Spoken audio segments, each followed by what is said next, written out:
أعوذ بالله من الشيطان الرجيم بسم الله الرحمن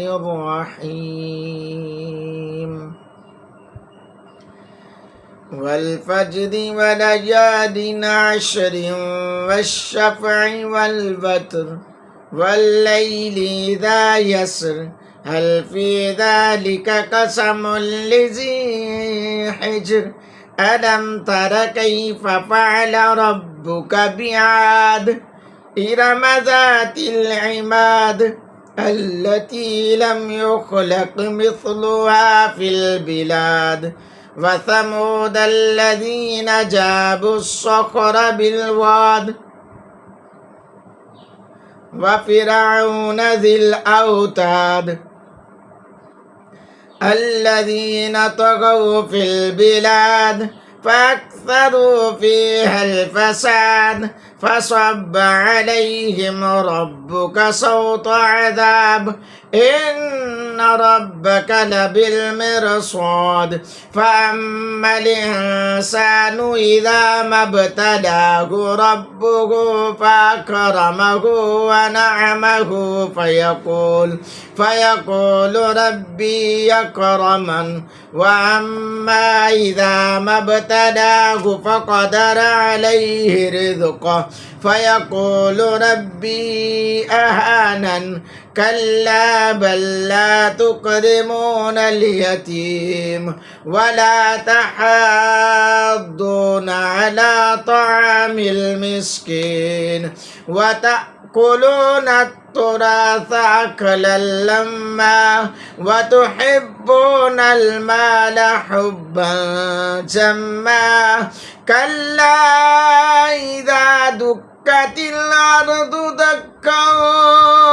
دكا وجاء ربك والملك صفا صفا وجيء يومئذ بجهنم يومئذ يتذكر الإنسان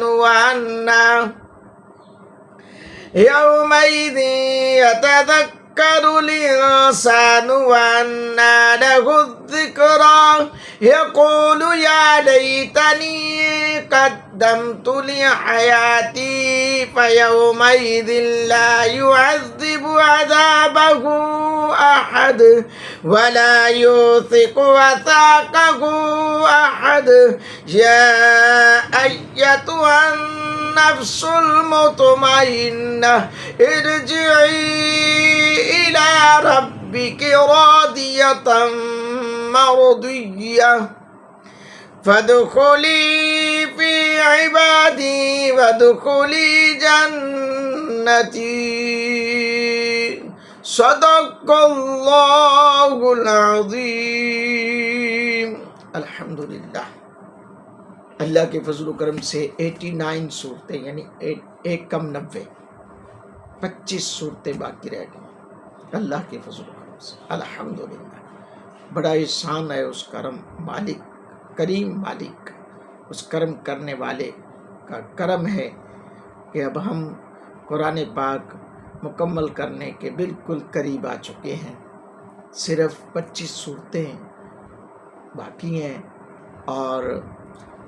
30वां सिपारा उसका आधा सिपारा उससे एक सूरत हम आगे निकल चुके हैं। सूरतुल फजर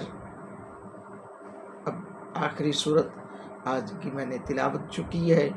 दुआ है अल्लाह रब्बुल आलमीन मेरी आपकी हाज़िरी को अपनी बारगाह अक़दस में कबूलियत का दर्जा अता फरमाए। आमीन।